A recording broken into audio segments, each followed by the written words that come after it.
Thank you, everyone. And I sincerely thank development for the opportunity to present this work. And it's truly an honor for as this paper selected in top 3 of the published in 2024. I'm Thamarai. I'm a postdoctoral fellow with Tim Saunders Group at Warwick Medical School, University of Warwick. And I'm here to present my work on Bicoid morphogen gradient formation in the early Drosophila embryo. So, center to any tissue morphogenesis is how tissues pattern during development, where the cell groups takes a different cell fates and which then further differentiate into complex tissues. But initially, how these tissue patterning takes place is through morphogen gradients. So these are the signaling molecules or transcription factors that are expressed in specific group of cells, pointed here. And which then spreads across the tissue axis to form a concentration gradient. And the cells that sense the different threshold levels of morphogen across the tissue takes up different cell fates and give rise to a differentiation program. And one of the morphogen that we studied in our lab is Bicoid. Bicoid is the first morphogen demonstrated in any developmental biology. And it is a maternal morphogen, which means the Bicoid mRNA is localized at the anterior pole, which then after egg laying, that gets translated to form a concentration gradient across the anterior posterior axis of the embryo. And up to a concentration threshold, which is almost bisecting the embryo, it activates a gene called hunchback, and that gives anterior identity to the developing blastoderm. So the question we ask in our lab is how this concentration gradient is established at the beginning. And like in any morphogen gradient formation, there are 3 cellular processes usually governs this long-range gradient formation: the synthesis and then the spreading, like the transport of the morphogen, and the degradation after their lifetime. So these 3 cellular processes are involved in all morphogen gradient formation. And that would dictate the range of morphogen gradient that we achieve during development. It could be a short range or it could be a long range. That depends on how fast they are spreading across the tissue axis and what is the lifetime of the morphogen here. So the long-standing question in the field is like how this Bicoid gradient formation takes place, and there are many hypotheses present, and there is no direct and there are many experimental evidences talking about the transport of morphogen from the beginning, from the point of their synthesized to along the tissue axis. So, but we try to improve the details of morphogen, Bicoid morphogen gradient information, and we wanted to understand what are the dynamics that Bicoid, takes place inside the embryo at different locations that could give an information about how the transport takes place in the blastoderm. And we used a technique called fluorescent correlation spectroscopy, previously used in Bicoid in 2 papers published in 2010 by Cecil Fradin's group. And I would like to take this technique forward and want to explore more about the basis behind the long-range gradient of Bicoid in the early embryo. So our aims are like, first we ask 3 questions, like, what is the dynamics of Bicoid? Are there along the AP axis, and are there any changes towards the concentration gradient? And does the molecular function, like the activation of hunchback or any other processes, affects their dynamics during their formation of gradient? So just for the information, this is a blastoderm development during Drosophila formation. After egg laying, the single nuclei, fertilized nuclei, undergoes 14 rounds of division to form a blastoderm. And while the blastoderm is developing, the anteriorly localized maternal mRNA of Bicoid translates, and we could easily see the long-range gradient after around nucleocycles 12 to 14 very clearly. So we took advantage of these developmental stages and wanted to explore what is their dynamics inside the embryo. And the technique FCS, I would like to shortly summarize what is it. So we show a light of laser at a specific location inside the embryo, be it a nuclei or is it a cytoplasm. And it is based on the fluctuation technique, like fluctuation of fluorescence. The molecule, that's fluorescent molecule, enters inside the confocal volume and then it exits. The residence time of the molecule inside the confocal volume will give rise to the diffusion coefficient of the molecule inside. So which will be calculated first initially as a time trace, it will be available, and later this time trace is converted to or transformed to an autocorrelation curve, which is an experimental curve that bears the information of the dynamics of Bicoid or any fluorescent molecule in experimentally.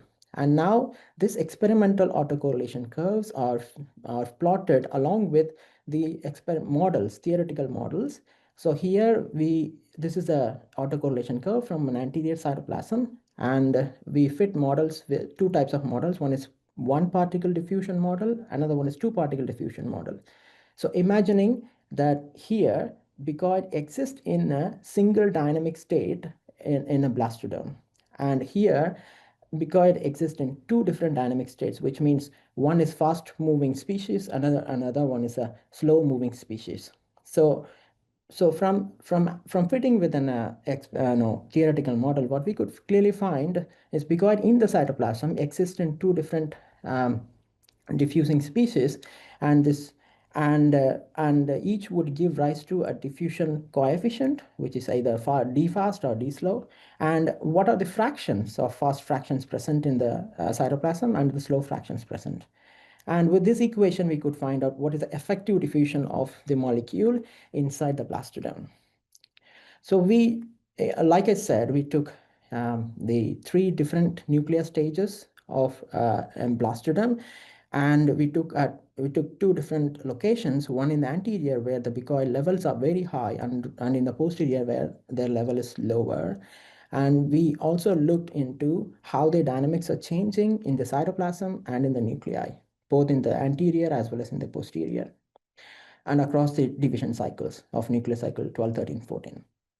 So we took the autocorrelation curves, averaged it, normalized, and then when we fit together, what we could clearly see, this curve superimposed very clearly if we take curves from 12, 13, and 14 nuclear cycles.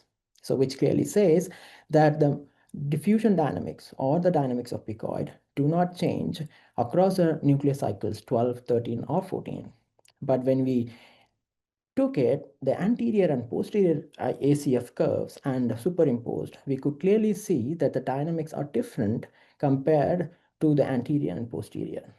So we then quantified the dynamics, and what we could clearly see in terms of numbers, that the diffusion dynamics, I mean the diffusion coefficient of Bicoid in anterior cytoplasm is 8, and to the posterior it is 14, which is almost double.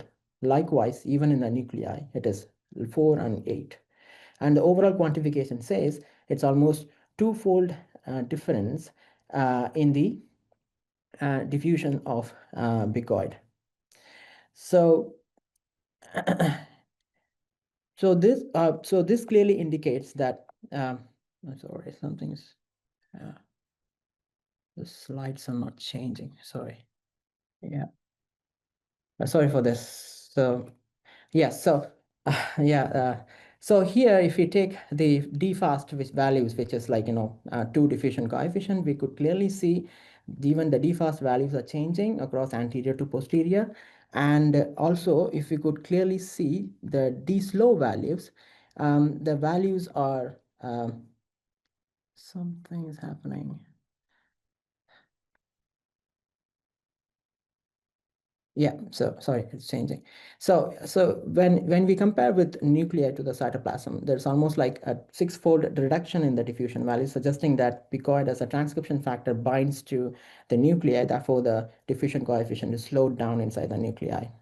And it is also that the fraction, if we have a look, there are differences in the anterior to the posterior. There are more faster fractions in the anterior to the posterior, both in the nuclei and in the cytoplasm.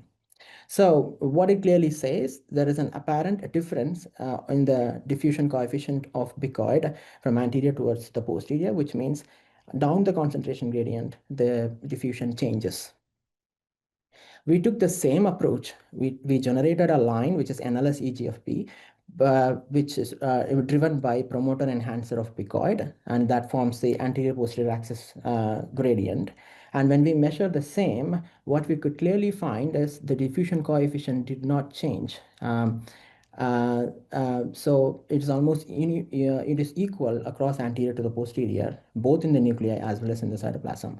And if we look at the fractions in the last, the bottom last, so most of them are in the fast diffusing species, which means the analysis diffusing faster inside the embryo doesn't have any function in the nuclei or in the cytoplasm. So to summarize, there is a twofold differences in their movement in Bicoid, but in the case of NLS, there is no difference as such we noted. So which means that the movement is hindered at the beginning for Bicoid, and then later on it gets faster towards the posterior. So we took two of this diffusion coefficient. First, we fit with one single diffusion coefficient, like people have already done it before. So what we found here, up to a 300 micron distance across the anterior posterior axis, it fits properly, but towards posterior with a single diffusion coefficient, it did not fit properly. And if we use two diffusion coefficient, it fits clearly, explaining that two types of diffusion coefficient is involved to create an effective long-range Bicoid gradient in the Drosophila embryo. And even with having this two types of diffusion would be helping because within the span of around 2 hours, the long-range gradient is established during their blastoderm formation. So now the question is like, okay, there is a difference in there towards a concentration gradient, but does it link to any function of Bicoid, the molecular function? So as we know, it has two functions. One in the nuclei, it binds to the DNA at certain sites, activating hunchback. So therefore, their diffusion is slower in the nuclei as 0.2 and 0.3. And in the cytoplasm, it also has another function, like it binds to caudal, another maternal mRNA, and suppresses its translation. And therefore, the caudal is expressed in the posterior half of the embryo, giving an anterior posterior symmetry. And there are more residues present at different domains in Bicoid, and that's involved in this molecular function, that like the Erpel motif, pest, and homeodomain. So what we wanted to find out is, like, if this has any influence in their dynamics in the blastoderm. So we made point mutations at different locations. And for the time being, I'm showing only the homeodomain part, the N51A, and whether it has any dynamic changes in their Bicoid diffusion. So we made mutations in Bicoid and EGFP fusion, and the long-range gradient do not show any difference as such. But upon FCS, what we could find now, after this homeodomain mutation, in the nuclei, we find Bicoid do not bind to their DNA. And therefore, the function of Bicoid inside the nucleus is lost. So upon this strong N51A mutation. So we have another mutation, which is R54A, that's really weak. But it still has some effect, but it is not as effective as N51A.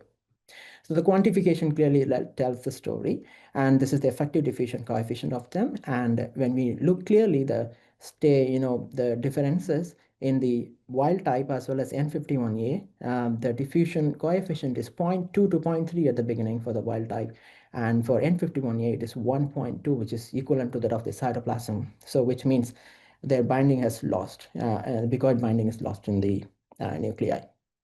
But yet the overall long-range gradient is not affected yet. So we also made mutations at pest domains and other domains, but what we could clearly see, N51A is somehow masking the functions of other domains, and the effects are really in the nuclei, not in the cytoplasm. So that has created a problem, like, Bicoid also has a function in the cytoplasm as well. So we just want to explore whether homeodomain itself is sufficient to create such variations in the diffusion. So we took the NLS EGFP case. So it is freely diffusing and doesn't have any function in the embryo. So what we did is we took the homeodomain, just the homeodomain part of Bicoid, and introduced into the NLS sequence with the NLS sequence, and tried to find out if this has any effect in the dynamic changes of NLS, and does it finally affects any long range Bicoid gradient is what we wanted to understand. So it is very clear. It is, and it's very interesting, the data is. So upon fusing to a freely diffusing NLS, now the diffusion coefficient has reduced almost fourfold from 20 to 25 it was earlier, and now it becomes 6 to 7, within 10 it is. And the effect is so drastic in the long range gradient. Initially, NLS is a shallow gradient, usually forms because of the fast diffusing NLS inside the blastoderm. And now the NLS Bicoid fusion almost mimics the gradient, long range gradient of Bicoid EGFP. So that indicates that homeodomain function, maybe it is in the mutant cases, it is shown it may not be necessary in the nuclei, but in nuclei it has certain function which we cannot really at the moment can't understand.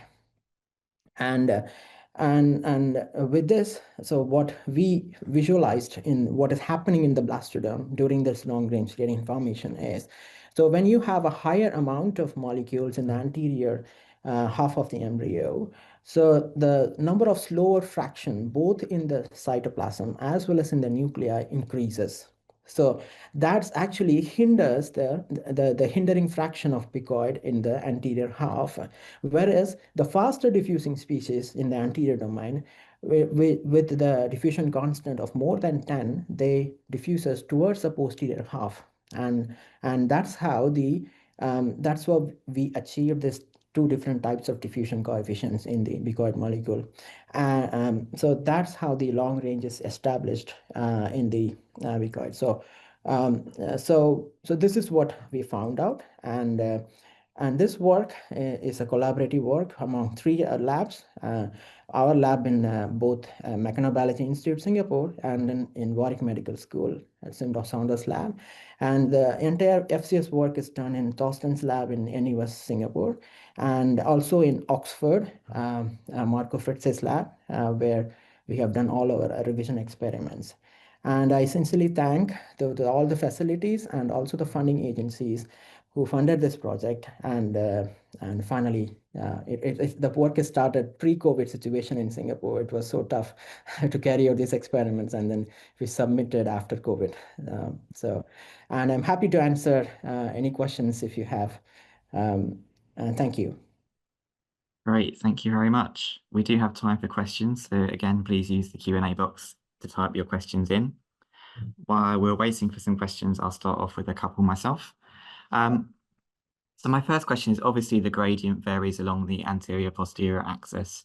Is there a range of variation sort of at the medial lateral or dorsal ventral axis, or is that quite uniform?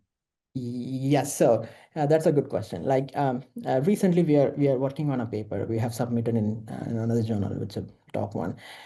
So the point is that the gradient is actually different, a little bit different along the dorsal surface as well as on the ventral surface.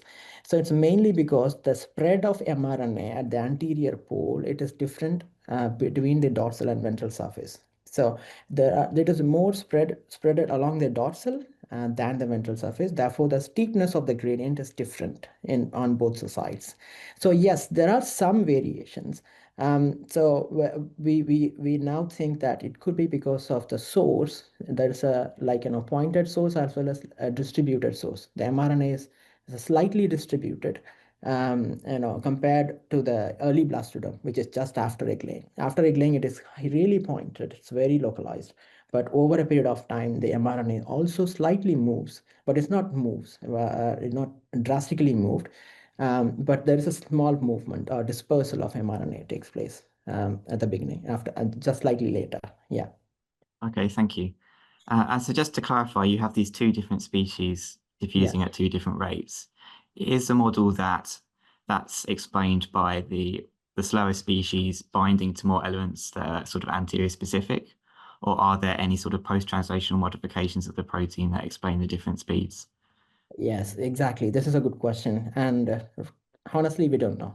So currently we have no idea about is there any post-translation modification changes, and are there any other isoforms of the protein that is showing differences in their diffusion. Currently, we have no idea at the moment, because FCS is just clearly point out clearly it's very sensitive and it is showing differences. And currently we don't have any idea.